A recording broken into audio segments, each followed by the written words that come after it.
So welcome back guys with recursion part 5. Here we'll discuss nested recursions. So let's start.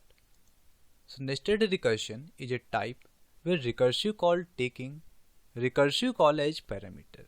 Means recursive call के अंदर parameter की तरह हमने एक और recursive कॉल दे दिया है. So ऐसे recursion को हम nested recursion से समझ रहे होंगे. So इस फंक्शन को हम समझने की कोशिश कर रहे होंगे. सबसे पहले इंट मेन में हमने एक वेरिएबल x से डिफाइन कर दिया है 95 की वैल्यू के साथ. इसका मतलब स्टैक में मेन पार्ट में x इक्वल 95 हमारा पुश हो गया होगा. देन फंक्शन को 95 के साथ में कॉलिंग की गई है. 95 के साथ में कॉलिंग करने का मतलब हो गया कि हमारा एक एक्टिवेशन रिकॉर्ड n इक्वल 95 का फंक्शन में स्टैक में पुश हो गया होगा. सो 95 हमारा यहाँ पर पुश हो गया है. देन 95 के लिए कंडीशन चेक हुआ. 95 ग्रेटर देन 100 कंडीशन फॉल्स हो गया. सो एल्स पार्ट में आया. एल्स पार्ट में आने के बाद में इसे फंक्शन के अंदर फंक्शन मिला. मीन्स फंक्शन के अंदर फंक्शन में इसे 95 प्लस 11 मिला. 95 प्लस 11 मीन्स 106 मिला. सो 106 के साथ पहले इस फंक्शन की वैल्यू को निकालने की कोशिश करेगा. जब इस फंक्शन की वैल्यू आ जाएगी हमारे पास, सो पूरे इस फंक्शन को निकालने की कोशिश करेगा हमारा कंपाइलर. सो पहले इस फंक्शन को हम देख रहे होंगे. सो इस फंक्शन में 106 के साथ में जब कॉलिंग करेगा सो n की वैल्यू यहाँ पे 106 हो गई है. इसका मतलब 106 हमारे स्टैक में पुश हो गया होगा. सो जब 106 पुश हुआ मीन्स n की वैल्यू 106 हो गई. सो 106 हमारा ग्रेटर देन 100 है. सो रिटर्न कर देगा 96. मीन्स इस वाले पूरे फंक्शन की जो वैल्यू है वो हमारी 96 आ चुकी है. अब फंक्शन वापस 96 के साथ में कॉलिंग कर रहा होगा. उससे पहले हमारा जो 106 था वो पॉप आउट हो रहा होगा. देन फंक्शन हमारा 96 के साथ में कॉलिंग कर रहा है. इसका मतलब ये हुआ कि अब n की वैल्यू हमारे पास 96 आ गई है. देन कंडीशन चेक हुआ सो ये एल्स पार्ट में आया. देन फंक्शन के अंदर फंक्शन मिला. इसको हम यहाँ से भी समझ सकते हैं कि जैसे हमारा इनिशियली 95 के साथ में कॉलिंग हुआ था, देन फंक्शन के अंदर फंक्शन 95 प्लस 11 सो हमारा 96 मिला था. 96 के बाद में अब फिर से फंक्शन कॉलिंग हो रही होगी. सो फंक्शन के अंदर फंक्शन मीन्स 96 प्लस 11. सो 96 प्लस 11 की वैल्यू निकालने की कोशिश करेगा. सो ये हो जाएगा हमारा 107. सो 107 हमारा फिर से स्टैक में पुश हुआ. 96 हमारा पुश हुआ था, अब 107 हमारा पुश हो रहा होगा. सो 107 जब पुश हुआ सो यहाँ पे n greater than 100 condition true हो गई. सो कंडीशन ट्रू हो गई सो ये रिटर्न कर देगा n माइनस 10. मीन्स 107 माइनस 10 की वैल्यू यहाँ पे रिटर्न हो जाएगी जो कि हो जाएगा 97. मीन्स इस वाले फंक्शन की वैल्यू हमें मिल गई है 97. सो यहाँ पे देख रहे होंगे इस वाले फंक्शन की वैल्यू पूरी की पूरी हमें 97 मिल चुकी है. सो अब हमारा फंक्शन फिर से 97 के साथ में कॉलिंग कर रहा होगा. जब 97 के साथ में कॉलिंग कर रहा होगा उससे जस्ट पहले हमारा 107 पॉप आउट हो गया होगा. सो अब n की वैल्यू हमारे पास 97 आ गई है. सो 97 के साथ में कंडीशन चेक होगा. एल्स पार्ट में आएगा. एल्स पार्ट में आने के बाद में फिर से ये से फंक्शन के अंदर फंक्शन मिल गया. फंक्शन के अंदर फंक्शन मिलने का मतलब हो गया कि फंक्शन के अंदर जो फंक्शन है उसमें 96 प्लस 11 रखा होगा. 96 प्लस 11 मीन्स हमारा 108 जो कि यहां से मिलेगा. कैसे? हमारे n की वैल्यू 108 हो गई. मीन्स 108 हमारा स्टैक में पुश हुआ. कंडीशन चेक हुआ. कंडीशन चेक होने के बाद में ये चीज़ उसने रिटर्न किया 108 माइनस 10 मीन्स 98. सो हमारा ये जो फंक्शन है ये पूरा का पूरा जो है 98 रिटर्न कर रहा है. मीन्स अब हमारा फंक्शन 98 के साथ में कॉलिंग हो रहा होगा जस्ट उससे पहले, क्योंकि ये फंक्शन हमारा खत्म हो चुका है. सो 108 का कोई काम नहीं रहा. सो ये वाला जो एक्टिवेशन रिकॉर्ड था वो अब हमारा पॉप आउट हो जाएगा. अब हमारा फंक्शन 98 के साथ में कॉलिंग कर रहा है. ठीक जैसा कि यहाँ पे दिख रहा है कि 98 के साथ में हमारा फंक्शन कॉलिंग कर रहा है. फंक्शन कॉलिंग के बाद में कुछ प्रोसीड होगा वो देखेंगे हम. सो अब यहाँ पे n की वैल्यू 98 आ गई. मीन्स एक नया एक्टिवेशन रिकॉर्ड 98 हमारे स्टैक में पुश हो गया होगा। अब कंडीशन चेक हुआ 98 ग्रेटर देन 100, कंडीशन फॉल्स हो गया, एल्स पार्ट में आया। एल्स पार्ट में आने के बाद में इसने फिर से रिटर्न किया फंक्शन के अंदर फंक्शन को, 98 प्लस 11 मीन्स 109। सो अब हमारा जो ये फंक्शन है ये 109 के साथ में कॉलिंग कर रहा होगा, मीन्स ये यहाँ पे जाएगा। अब n की वैल्यू 109 हो गई, सो हमारे स्टैक में 109 पुश हो रहा होगा। सो यहाँ पे फिर से अंदर आया, अंदर आने के बाद में कंडीशन चेक किया, 109 हमारा ग्रेटर देन 100 है, सो रिटर्न कर देगा 109 माइनस 10 मीन्स 99। सो हमारे इस पूरे फंक्शन की वैल्यू 99 मिल चुकी है। सो हमारे 109 का कोई काम नहीं रहा, सो ये हमारा अब पॉप आउट हो जाएगा।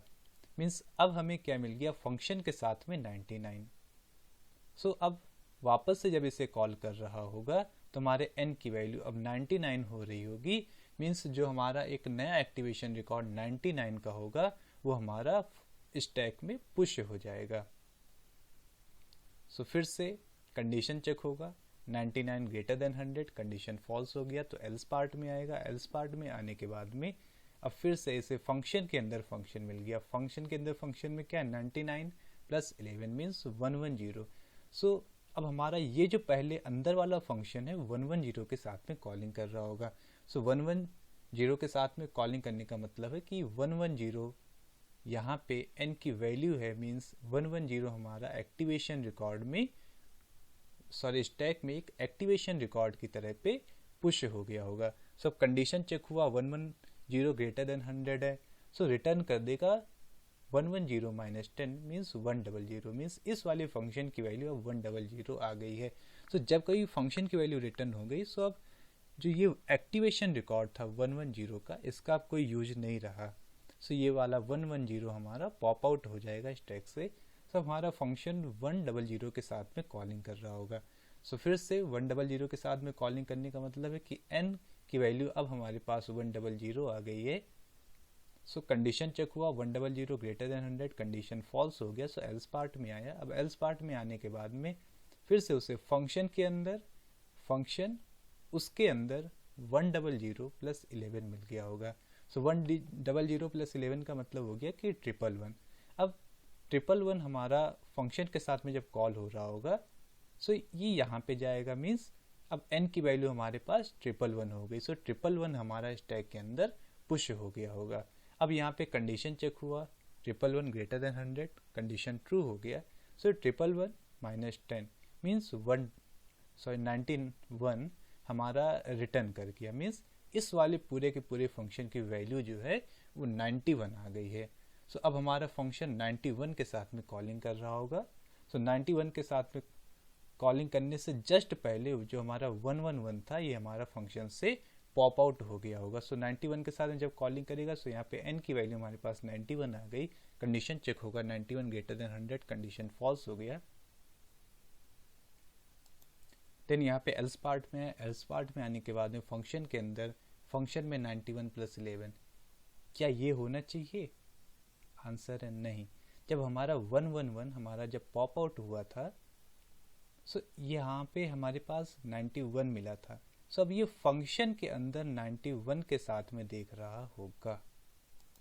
सो हम यहाँ पे करेक्शन कर ले रहे हैं, मैंने 111 को 91 बोल दिया है जो कि 101 होगा। सो अब फिर से यहाँ से देख रहे होंगे। सो जब हमारा फंक्शन 111 के साथ में रिटर्न दे रहा होगा, मीन्स अब इस वाले फंक्शन की जो वैल्यू हो गई हमारे पास वो 101 हो चुकी है। मीन्स अब ये जो हमारा फंक्शन होगा ये 101 के साथ में कॉलिंग होगा। मीन्स इस वाले फंक्शन में हमारा 101 पास हुआ। सो इस बार n की वैल्यू 101 आ चुकी है। सो यहाँ पे हमारे फंक्शन में 101 पुश होगा, यहाँ 91 की जगह पर 101 होगा। सो अब यहाँ पे कंडीशन चेक हुआ, n greater than 100, condition true हो गया। Means 101 greater than 100, condition true हो गया। सो यहाँ पे रिटर्न मिल जाएगा 91। 101 माइनस 10 मीन्स 91। मीन्स इस वाले पूरे के पूरे फंक्शन की वैल्यू हमारे पास 91 आ चुकी है। जब इस वाले पूरे फंक्शन की वैल्यू हमारे पास 91 आ चुकी है, सो अब ये बैक जाएगा। बैक जाएगा इसका मतलब क्या है कि ये अपने पेरेंट्स के पास में जाएगा और फंक्शन को ख़त्म कर देगा। मीन्स जैसे यहाँ पे हमें 91 मिला,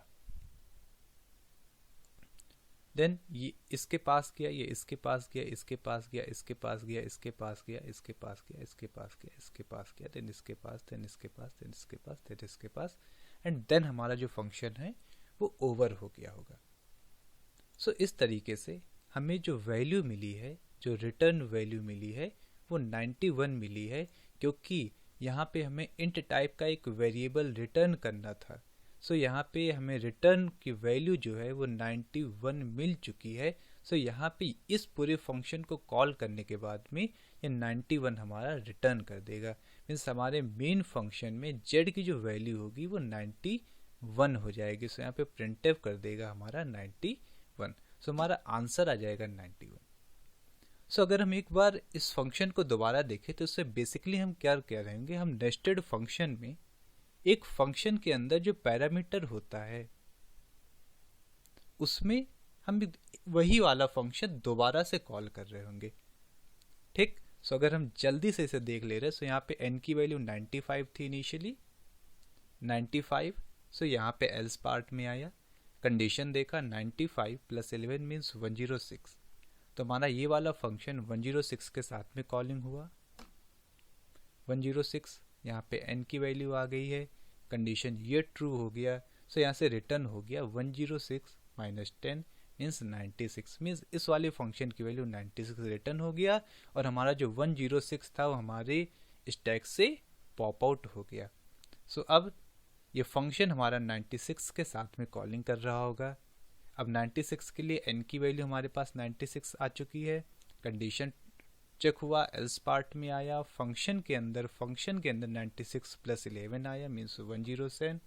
देन 107 के लिए ये वाला फंक्शन देख रहा होगा। सो इस वाले फंक्शन के लिए ये n की वैल्यू 107 हो जाएगी, हमारे स्टैक में 107 पुश हो जाएगा, कंडीशन चेक होगा, रिटर्न हो जाएगा, रिटर्न क्या होगा 97। सो अब 107 का कोई काम है नहीं, सो 107 हमारा पॉप आउट हो जाएगा।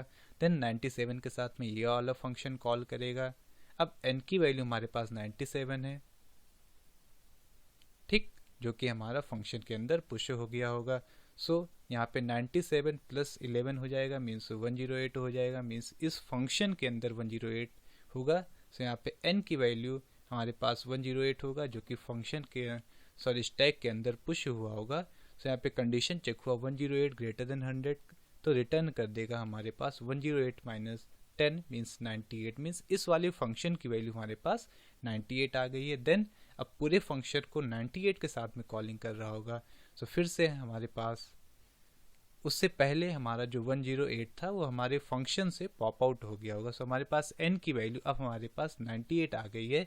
सो 98 > 100, कंडीशन फॉल्स हो गया। सो एल्स पार्ट में आएगा, एल्स पार्ट में आने के बाद में रिटर्न कर देगा क्या, फंक्शन के अंदर फंक्शन में 98 + 11 मीन्स 109।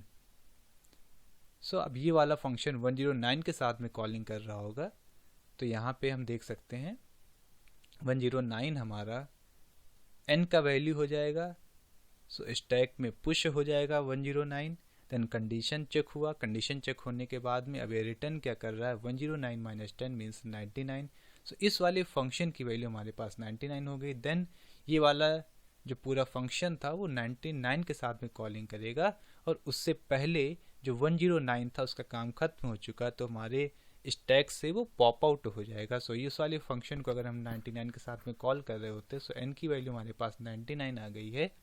देन कंडीशन चेक हुआ, कंडीशन चेक हुआ, एल्स पार्ट में आया, एल्स पार्ट में आने के बाद में इसने फंक्शन के अंदर फिर से जो फंक्शन है उसमें 99 + 11 के साथ में कॉलिंग कर दी है। 99 + 11 का मतलब हो गया कि 1010। सो इस वाले फंक्शन की जो वैल्यू है ये 1010 हो गई होगी। मीन्स इस वाले फंक्शन के अंदर जो वैल्यू 1010 हो गई होगी। तो जैसे 99 हमारा पुश हुआ था वैसे ही हमारा 1010 भी पुश हो जाएगा। पुश होने का मतलब हो गया कि अब हमारे पास n की वैल्यू 1010 हो गई। अब 1010 के लिए कंडीशन चेक होगा, देन रिटर्न कर देगा 1010 - 10 मीन्स 100। सो हमारे पास इस फंक्शन के अंदर 100 आ गया होगा। सब ये पूरा का पूरा फंक्शन 100 के साथ में कॉलिंग करेगा। 100 के साथ में सॉरी ये वाला फंक्शन 100 के साथ में कॉलिंग करेगा।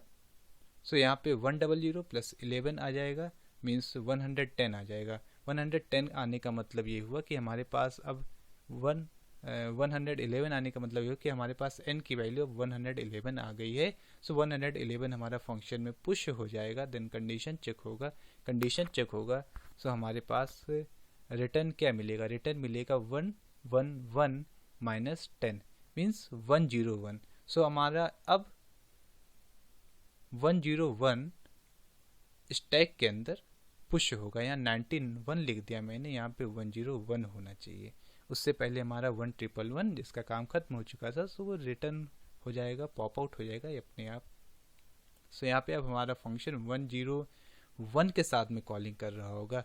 सो 101 के साथ में कॉलिंग करने का मतलब ये हुआ कि अब n की वैल्यू 101 है। सो देन कंडीशन चेक हुआ, 101 ग्रेटर देन 100, कंडीशन ट्रू हो गया। सो रिटर्न कर देगा 101 माइनस 10 मीन्स 91 रिटर्न करने का मतलब ये हुआ कि इस वाले पूरे के पूरे फंक्शन की वैल्यू हमारे पास 91 आ चुकी है। सो यहाँ से हमें इंट टाइप का एक जो वेरिएबल रिटर्न करना था उसकी वैल्यू मिल चुकी है 91। सो यहाँ पे z की वैल्यू 91 आ जाएगी। सो ये हमारा जो फंक्शन है वो प्रिंट कर देगा। देन अगर हम यहाँ से देख रहे होते हैं 95 इधर आया, देन इस वाले फंक्शन को सॉल्व किया। इस वाले फंक्शन की वैल्यू 99 प्लस 11 से हमारा 106, यहाँ से मिला था 96। देन 96 के लिए फिर से फंक्शन कॉलिंग हुआ। तो 96 प्लस 11 मीन्स 107 के लिए इस वाले फंक्शन की वैल्यू हमारे पास 97 मिली थी। तो हमारा फंक्शन फिर से 97 के लिए कॉलिंग किया। सो फंक्शन के अंदर फंक्शन 97 प्लस 11 मीन्स 108 के लिए। सो हमारे इस वाले फंक्शन की वैल्यू 108 के लिए कॉलिंग हुई, जिसका हमें 98 आंसर मिल गया। सो हमारा ये वाला फंक्शन 98 के साथ में कॉलिंग कर रहा होगा।